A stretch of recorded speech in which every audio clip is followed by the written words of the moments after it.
38வது வினா உருவிற்காட்டப்பட்டுள்ளவாறு முழுமையாக நீர் நிரம்பிய பாத்திரம் ஏயிலிருந்து ஒரு குறித்த அளவு நீர் வெற்றாக இருக்கும் பாத்திரம் பியில் இடப்பட்டது. அப்போது ஒவ்வொரு பாத்திரமும் 4/3 பகுதி நீர் உள்ளது. இவ்வாறு இருப்பதற்கு பாத்திரம் ஏ கொள்ளும் நீரின் அளவு பாத்திரம் பி கொள்ளும் நீரின் அளவின் எத்தனை மடங்காக இருக்க வேண்டும்? இப்போ இதில் அவங்க சொல்கிறாங்க, ஏ பாத்திரத்திலேருந்து கொஞ்சம் நீரை பி பாத்திரத்துக்கு ஊற்றும்போது பி பாத்திரமும் 4/3 பகுதி நிரம்பி இருந்ததாம். அதே போல் ஏ பாத்திரத்திலையும் 4/3 பகுதி நிரம்பி இருந்ததாம். அப்போ நம்ம சொல்லலாம், இந்த ஏ பகுதியிட 4/1 பகுதி நீரை தான் நாங்கள் எடுத்து பி பகுதிக்கு ஊற்றிருக்கிறோம். ஏ பகுதியிட 4/1 பகுதி நீர் தான் பி பகுதியிட 4/3 பகுதி நீரை நிரப்பிக்கிறேன். ஆகவே எஞ்சி இருக்கிற இந்த ஏ பகுதியிட ஒவ்வொரு 4/1 பகுதி இருக்குதானே, இதை 4ஆக பிரித்து ஒவ்வொரு பகுதி இருக்குதானே, இது ஒரு பகுதி, இது ஒரு பகுதி, இது ஒரு பகுதி, இது ஒரு பகுதி. இந்த ஒவ்வொரு பகுதியும் இந்த பி பகுதியிட 4/3 பகுதியை 4 தடவை நிரப்பக்கூடியதாக இருக்கும். என்ன? ஆகவே ஏ பகுதியிட 4 ஒவ்வொரு பகுதியும் நாங்கள் பி பகுதிக்கு ஊற்றுறதால, முதலாவது ஊற்றுற அந்த கொஞ்சளவு நீரை திரும்ப திரும்ப பி பகுதிக்கு ஊற்றுறதால 4 தடவைகள் பி பகுதியில் 4/3 பகுதியை நம்மளால் நிரப்பக்கூடியதாக இருக்கும். ஆனால் இங்கே ஏயானது பியின் எத்தனை மடங்குன்னு தானே கேட்டிருக்காங்க. அப்போ பி பகுதியை நாங்கள் முழுமையாக நிறைச்சிருக்க வேண்டும். ஆனால் நாங்கள் 4/3 பகுதியாக நிறைச்சி 4 தடவை எடுக்கலாம் என்றால் நிச்சயமாக சொல்லலாம், முழுமையாக நிறைக்கிறதுக்கு 4 மடங்கு வராது, 4 மடங்கிலும் குறைவாக தான் வரும் என்று சொல்லலாம். ஆகவே 4 மடங்குக்கு சற்று குறைவாக வரணுமா இருந்தால் விடை 3வது தான் என்றும் போடலாம். அப்படி இல்லைண்டா 3 தடவை நாங்கள் நிறைக்கும்போது இந்த பாத்திரம் வீட 4 ஒவ்வொரு பகுதியையும் இந்த பாத்திரம் ஏயின் 4 ஒவ்வொரு பகுதியையும் நாங்கள் பாத்திரம் பிக்கு நிறைக்கும்போது பாத்திரம் பியின் 4/3 பகுதி நிரப்பப்படுமாக இருந்தால் ஒவ்வொரு தடவைக்கும் பாத்திரம் பியின் 4/3 பகுதிகள் நிரப்பப்பட்டு 3 தடவைகள் நிரப்பப்பட்டிருக்கும். ஆகவே இன்னும் ஒரு 3 தடவைகள் பாத்திரம் பியின் 4/1 பகுதி மிஞ்சிருக்கும் தானே. ஆகவே அதை மொத்தமாக நாங்கள் பார்த்தோன்னு சொன்னால் அது ஒரு 4/3 பகுதியாக தெரியுமே. ஆகவே இந்த ஒரு பகுதியையும் 4/3 பகுதிக்கு நம்ம போட்டோமா இருந்தால் மொத்தம் 3 தடவைகள் இந்த பி பாத்திரம் ஏ பாத்திரம் நிரப்புறத்துக்கு 3 தடவைகள் பி பாத்திரத்தால் ஊற்றக்கூடியதாக இருக்கும் என்று சரியாகவும் இந்த 2வது விடை கண்டுபிடிக்கலாம். இல்லாட்டி நான் சொன்ன மாதிரி இப்போ 4/3 பகுதி நிரப்புறத்துக்கு 4 தடவைகள் ஊற்றணுமா இருந்தால் அதை விட சற்று குறைவானதாக இருக்கும். ஆகவே 2வது விடை என்றும் எடுக்கலாம். 39வது வினா பியில் இருக்கும் எல்லா தட்டுகளும் ஒரு தடவைக்கு 1 வீதம் எடுக்கப்பட்டு QR ஆகிய பாத்திரங்களில் உருவிற்காட்டப்பட்டுள்ளவாறு இடப்படுதல் வேண்டும். அவ்வாறு இடும்போது பியிலிருந்து வெளியே எடுத்த ஒரு தட்டு பாத்திரம் கியூவில் அல்லது பாத்திரம் ஆரில் இடப்பட்ட பின்னரே அடுத்த தட்டு பியிலிருந்து வெளியே எடுக்கப்படுதல் வேண்டும். இச்செயல்முறையில் ஒவ்வொரு பாத்திரத்திலும் தட்டுகள் இடப்படும் போது அடுத்த பாத்திரத்தின் மூடியை திறந்திருத்தல் வேண்டும். அதற்கேற்ப இரு பாத்திரங்களின் மூடி திறக்கப்படக்கூடிய தடவைகளின் குறைந்தபட்ச எண்ணிக்கை.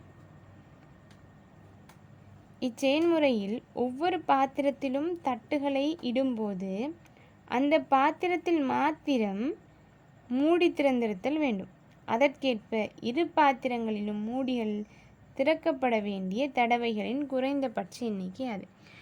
இப்போ இதில் இந்த படத்தில் ஒரே அளவான தட்டுகள் அருகருகே வைக்கப்பட்டிருக்கிறது விளங்குதுன்னு. ஆகவே ஒன்று எடுத்து இதில் போட்டுட்டு திரும்ப இன்னொன்று எடுத்து இதில் போடணும். திரும்ப தான் இந்த 2வது தட்டு எடுத்து இதில் போடலாம்.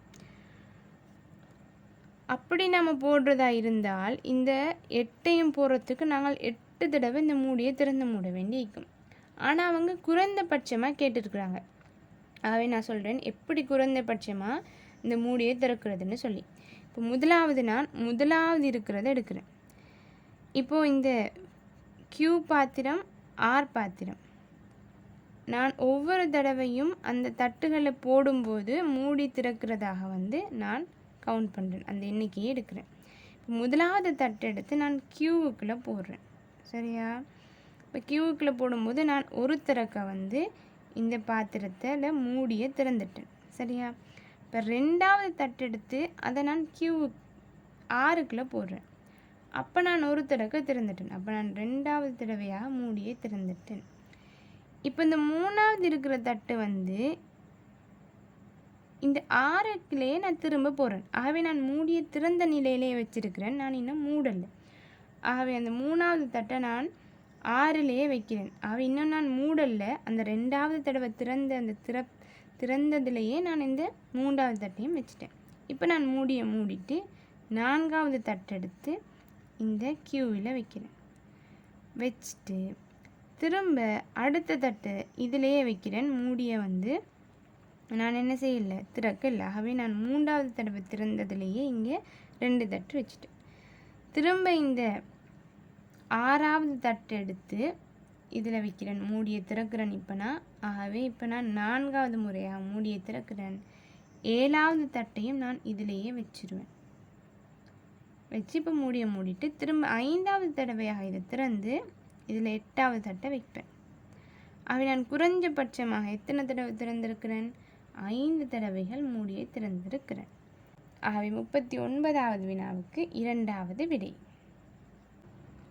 40வது வினா. ABMN எனும் 4 நகரங்களும் அந்நகரங்களுக்கு இடையே பேருந்துகள் செல்வதற்கு எடுத்த நேரங்கள் பின்வரும் உருவில் காட்டப்பட்டுள்ளன. இப்போ எம்மிலிருந்து ஏக்கு போகிறதுக்கு 30 நிமிடம் எடுக்குதான். ஏயிலிருந்து எண்ணுக்கு போகிறதுக்கு 10 நிமிடம். எண்ணிலிருந்து பிக்கு போகிறதுக்கு 45 நிமிடம். பியிலிருந்து ஏக்கோ அல்லது ஏயிலிருந்து பிக்கோ செல்ல 15 நிமிடம். பியிலிருந்து எம்முக்கு செல்ல 50 நிமிடம் எடுக்குதான். எந்த ஒரு பேருந்தும் நகரம் ஏயிலிருந்து, இப்போ எந்த பேருந்து வந்தாலும் அது ஏயிலிருந்தோ அல்லது பியிலிருந்தோ முற்பகல் 9 மணி, 9:30, 10 மணி, 10:30 என்றவாறு 30 நிமிடங்களுக்கு ஒரு தடவையே புறப்படலாம். பேருந்து எத்தனை மணிக்கு வந்தாலும் ஏயிலிருந்து புறப்பட வேண்டுமாக இருந்தால் இந்த 4 நேரங்களில் ஒரு தடவையில் தான் போகலாம். சரியா?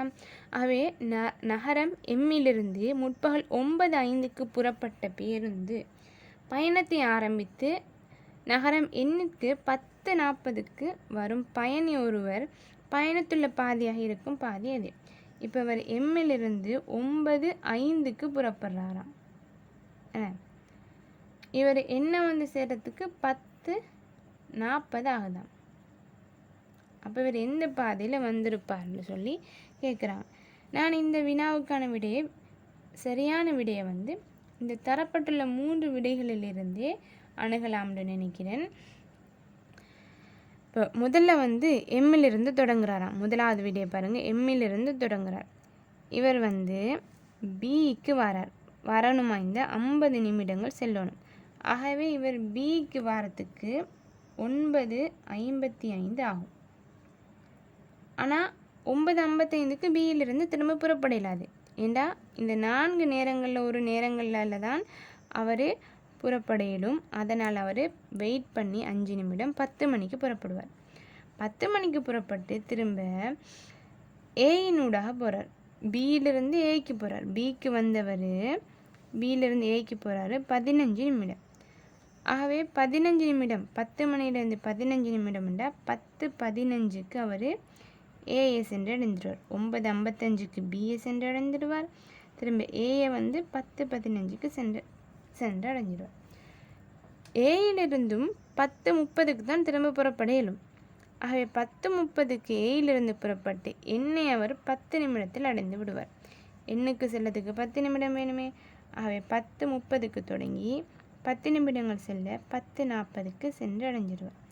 ஆகவே முதலாவது விடை சரியானதாக இருக்குது. சரி, நம்ம ஏனைய விடைகளையும் செக் பண்ணி பார்ப்போம். இப்போ அவர் எம்மிலிருந்து ஏஐக்கு போகிறாராம். ரெண்டாவது விடை எம்மிலிருந்து ஏக்கு போகிறதா சொல்கிறாங்க. அப்படின்னா அவர் 9:05க்கு தொடங்கினவர் 30 நிமிடங்களில் 9:35க்கு ஏஎஸ் என்று அடைஞ்சிடுவார்.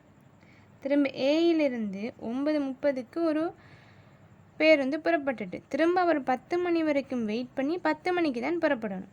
இப்போ 10 மணிக்கு என்ன செய்கிறாரு, அவர் பிக்கு போகிறாரு. 10 மணிக்கு புறப்பட்டு பிக்கு போகிறாரு. ஆகவே 10:15க்கு பிஎஸ் என்று அடைஞ்சிடுவார். 10 நிமிஷம் ட்ராவல் பண்ணணுமே. திரும்ப பியிலிருந்து எண்ணுக்கு போகிறாரு. ஆகவே எண்ணுக்கு போகிறதுக்கு அவருக்கு 45 நிமிடம் எடுக்கும். ஆகவே 10:15க்கு அவரால் புறப்பட இயலாது. 10:30க்கு தான் புறப்படணும். ஆகவே 10:30க்கு புறப்பட்டாரா இருந்தால் அங்கே 45 நிமிடம் பயணிக்க வேண்டும். ஆகவே 11:15க்கு தான் அவரால் என்ன சென்று அடைய முடியும். ஆனால் அவர் 10:40க்கு போகிறதா சொல்கிறாங்க. ஆகவே இரண்டாவது விடை தவறானது. மூன்றாவது விடை அவர் எம்மிலிருந்து பிக்கு போகிறதா சொல்கிறாங்க. ஆகவே எம்மிலிருந்து பிக்கு போகிறதா இருந்தால் 50 நிமிடம் எடுக்குது. ஆகவே அவர் 9:55க்கு பிஐ சென்று அடைந்திருப்பார். திரும்ப பியிலிருந்து எண்ணுக்கு போகிறதா சொல்கிறாங்க. அதுக்கு 45 நிமிடம் எடுக்குது. பியிலிருந்து பேருந்து 10 மணிக்கு புறப்படும். ஆகவே 10 மணியிலிருந்து 45 நிமிடம் பயணித்தாராய்ந்தால் 10:45க்கு எண்ணை சென்று அடைவார். ஆனால் அங்கே 10:40க்கு சென்று அடைஞ்சிக்கிறார். ஆகவே மூன்றாவது விடையும் தவறானது. 40வது வினாவுக்கு முதலாவது விடை.